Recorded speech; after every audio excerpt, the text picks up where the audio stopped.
5 minute તમે કહી દો. આ તો આમ આદમી પાર્ટી બધાની પાર્ટી છે.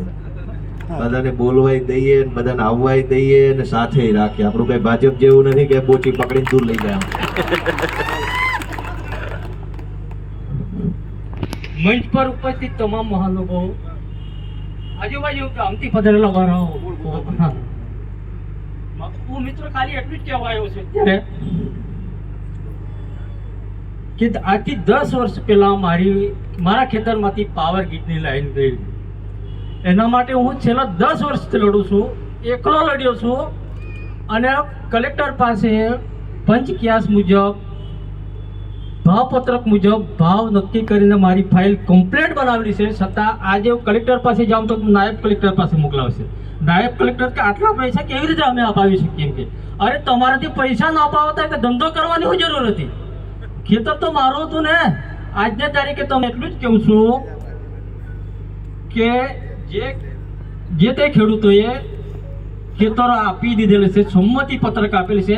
અમારે તો અનુસૂચિ 5 લાગે છે, 244 એ લાગે છે, 1996 લાગે છે, વનો દીદી 2006 લાગે છે. કલેક્ટર જોડે મારે છેલ્લે 29/10/2025 ના દિવસ 1 કલાક મારી ફાઇટ થઈ. કલેક્ટર શું કહે છેલ્લે એણે કીધું કે તમે કોર્ટમાં જાઓ એમ. મેં કીધું કે પહેલી તમે લાઈન બંધ કરાવો પછી હું કોર્ટમાં જાઉં. કલેક્ટરે ચોખ્ખી ભાષામાં કીધું કે તમે કોર્ટમાં જાઓ ત્યાં નિવાડો છે. તો શું મને કોર્ટમાં જવા માટે મારા ખેતરમાં થાંભલા રાખેલા? હું છેલ્લા 10 વર્ષ લડું છું અને હવે આ 10 તારીખે પાછો કલેક્ટર કચેરીમાં જવાનો છું. અને જ્યાં સુધી મારા પૈસા નહીં આપશે ત્યાં સુધી ફાઇટ આપવાનો છું. અહીંથી આખા ગુજરાતની જનતાને કહેવા માંગુ છું કે મેં ફાઇલ કલેક્ટર પાસે એકલાએ જઈને બનાવેલી છે. તે ભાવપત્રક મુજબ બનાવેલી છે.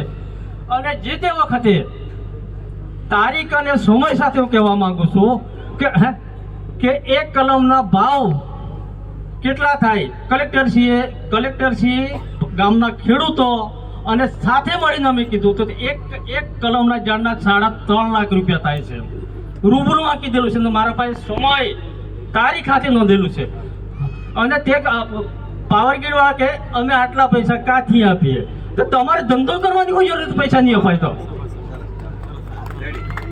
હવે પછી તમે મને સહકાર આપજો. મારી ફાઇલ આખા ગુજરાતના લોકોને, બીજા રાજ્યના લોકોને કહેવા માંગુ છું કે મારી ફાઇલ કાયદેસરની બનેલી છે.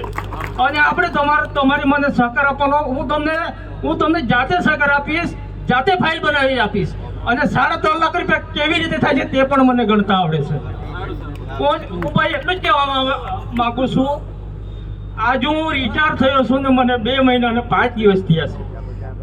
છતાં હું છેલ્લા 10 વર્ષથી લડું છું અને લડતો રહીશ. પણ તમે મને સાથ સહકાર આપતા રહેજો, એ જ હું તમને વિનંતી કરું છું. સૌનો ખૂબ ખૂબ આભાર.